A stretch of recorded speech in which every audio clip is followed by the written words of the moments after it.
Hey, coucou tout le monde, comment allez-vous?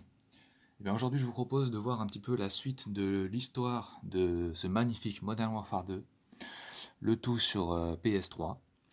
Et pour illustrer un peu tout ça, j'ai choisi cette mythique mission qui n'est autre que celle qui se déroule sur la map du multi Favela, en espérant que le contexte de cette mission vous plaise. Et pour ma part, je trouve que c'est vraiment une mission qui a marqué les esprits et qui, comment dire, qui vraiment, elle est emblématique et elle illustre vraiment cette ambiance qu'on a eue à l'époque et qui vraiment nous a tous fait rêver. Donc voilà, je vous laisse avec la suite de notre podcast. Allez, bye. En plus de ça, oui, Xbox avait à l'époque l'exclusivité. Et donc, du coup, par exemple, sortait des consoles aux couleurs du jeu en question. Et j'avais eu la chance pour ma part d'acheter la Xbox donc aux couleurs du jeu MW2.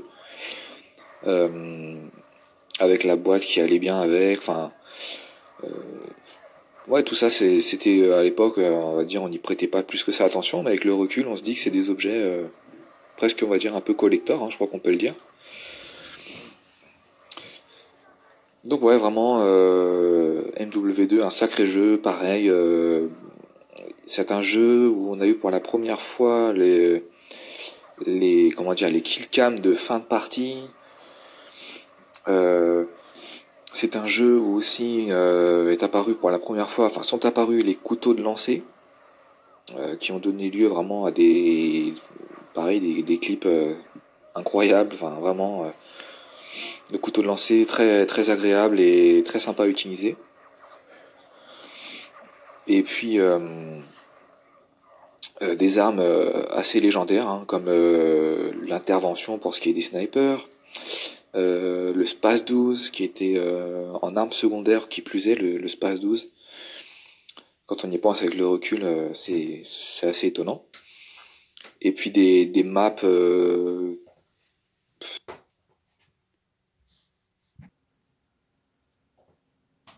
vraiment géniales, quoi. Il n'y a pas d'autre mot. Comme il y avait donc Favela, la, bien sûr la légendaire map Terminal qui ensuite est revenue sur MW3.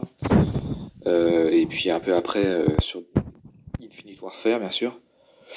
Map, puisqu'on, si on peut s'y arrêter 2 secondes, vraiment une map, comment dire, elle incarnait un peu l'esprit ouais, d'MW2, je trouve, avec la, comment dire, c'était au départ une mission, comme beaucoup de maps d'ailleurs, de voir toutes les maps, une mission du mode campagne avec une scène très marquante, bien sûr, hein, avec des Russes qui en gros s'en prenaient à la population et mais bon ça on va dire c'est plus pour l'anecdote mais finalement c'est parce que bon on va pas faire la promotion de tout ça bien sûr mais au-delà de ça c'était une map qui a d'entrée marqué les esprits et puis après dans le mode multijoueur elle était tellement géniale à jouer ni trop grande ni trop petite avec des spots vraiment super qui convenait, je pense, à tout type de jeu, aussi bien pour les snipers que pour les rushers, voire même, même si on ne devrait pas les dire,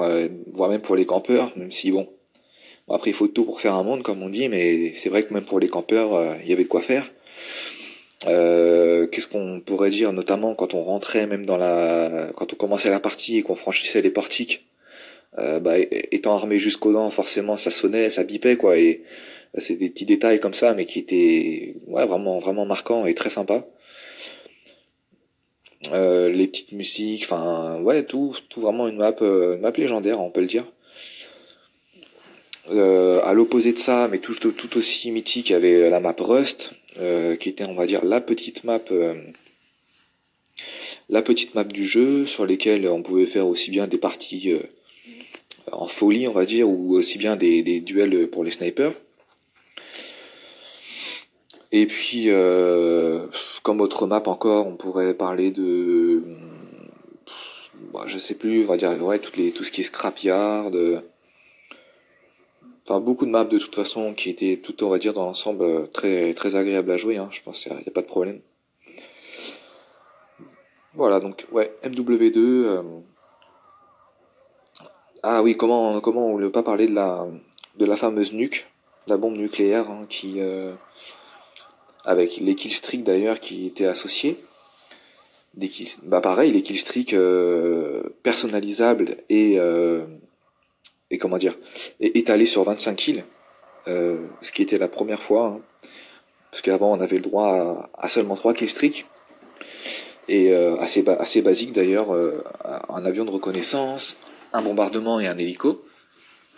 Et là on arrive sur MW2 et on a le droit à beaucoup plus de killstreaks, hein, oui, le bombardement de précision, le Harrier, l'AC-130, avec en plus de ça, quand on les débloque, un affichage vraiment, rien que ça qui faisait plaisir, à l'écran je veux dire. Et oui, des killstreaks, ah oui, le missile Predator bien entendu. Enfin vraiment des killstreaks vraiment géniaux qui ont été plus que repris par la suite quoi. Et comment dire, à l'aboutissement de tout ça d'ailleurs, c'était donc la fameuse nuque, la bombe nucléaire, qui mettait vraiment qui mettait la barre du challenge au plus haut qu'elle n'avait jamais été quoi. Et c'était vraiment une invention des développeurs vraiment très bien trouvée parce que même si on pouvait l'avoir avec les killstreaks et pas uniquement avec l'arme on va dire, ça mettait vraiment quand même du piquant au jeu et on savait que quand on réalisait une nuque, pour ceux qui ont eu la chance d'en faire, on savait vraiment qu'on avait réalisé un truc, quelque chose de vraiment de génial, quoi, qui dépassait presque le simple jeu vidéo. C'était vraiment on peut le dire, une vraie performance, quoi. Et, euh, et donc du coup, voilà, quand on réalisait ça, en plus tout le monde, on pouvait le montrer un peu à tout le monde. C'était, bah voilà, ça faisait quand même vachement plaisir, quoi. Et bah du coup, ouais, la fameuse bombe nucléaire avec tout l'ambiance qui allait autour, bien sûr. Et ben pareil, c'est arrivé donc on peut le dire sur MW2. Donc voilà, vraiment un jeu vraiment génial et d'ailleurs à tel point que le Call of Duty sorti donc en 2020, donc l'an passé 2023-2024 n'était autre que, je vous apprends rien j'imagine, mais on peut le rappeler que c'était donc toutes les maps de base donc de MW2. Donc je pense que si un jeu qui sort 15 ans plus tard est un jeu presque déjà vu, mais qui finalement a fait plaisir à tout le monde et puis qui a bien marché, ça montre encore une fois l'envergure d'MW2, parce que combien d'autres jeux ont réussi cet exploit de ressortir des années après et d'être encore vachement populaire et le tout sans être, c'est même pas un remaster, on peut dire, c'est vraiment, c'est le Call of Duty de sorti en 2023 et il n'y en a pas eu d'autres.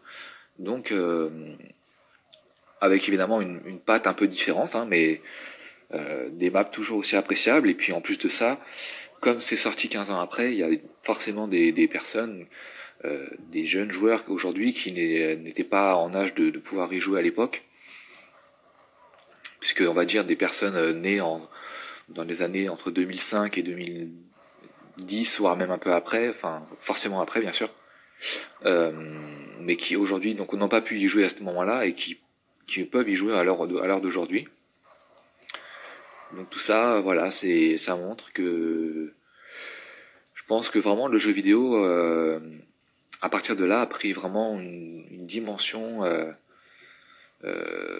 sans égale, quoi. Il y a vraiment c'est un peu en 2009 finalement la fin un peu d'une ère avec tout ce qui était la PlayStation 2 et puis beaucoup de jeux plus en solo qu'on avait eu à l'époque et puis aussi comment dire, avant que le FPS n'explose, c'était beaucoup les jeux de sport avec bah, essentiellement PES et puis un peu les débuts de FIFA.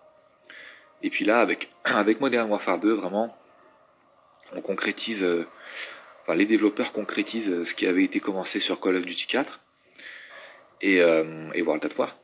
Et du coup,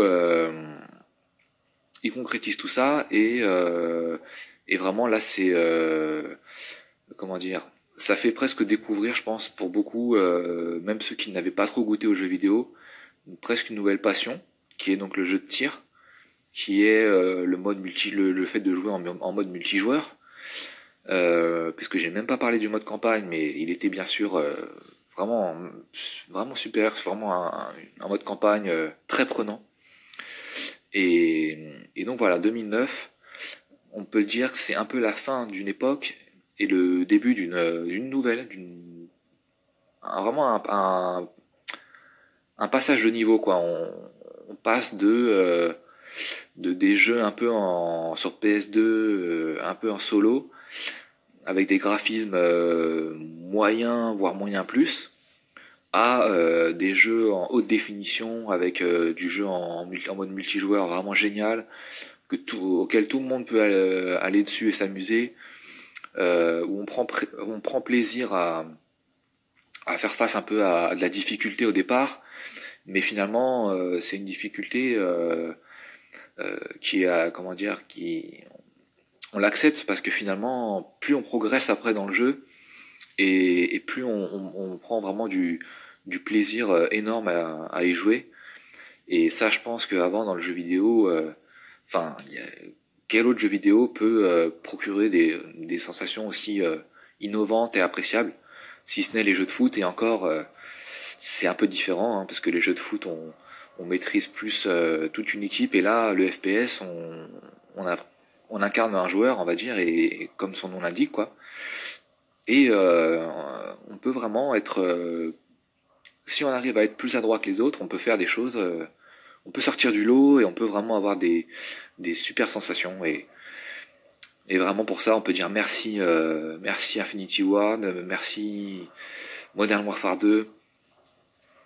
Et puis en plus de ça, ce qui est génial, c'est que tous les jeux qui ont suivi, ben, n'ont fait que, en partant des bases de MW2, on fait que de s'améliorer. Bon après, il y a toujours des débats bien sûr, mais dans l'ensemble, je veux dire, il n'y a pas eu des ratages et tous les jeux qui ont suivi ont au moins fait aussi bien et en tout cas se sont appuyés sur les bases de ce jeu-là. Et ce qui a permis après à toute une communauté de se développer et, et à tout un univers vidéoludique, comme on pourrait dire, de se développer. Et, et ça, c'est vraiment, bah, avec le recul, franchement, c'est vraiment une période incroyable et qui, à l'heure d'aujourd'hui, perdure. Et ça, je pense que c'est la marque des grands. Donc, vraiment MW2, un grand respect et allez-y encore, les gars, allez-y encore aujourd'hui en 2025, on peut y jouer et s'amuser, quoi. Donc, si vous avez encore votre PS3 ou votre 360, ressortez-la et faites-vous plaisir, hein, parce que finalement, dans le jeu vidéo, je pense que c'est vraiment la chose la plus importante et tant qu'on s'amuse, bah, c'est que vraiment, il n'y a rien de mieux que de s'amuser sur les jeux vidéo, donc, ou que ce soit dans la vie en général, bien sûr.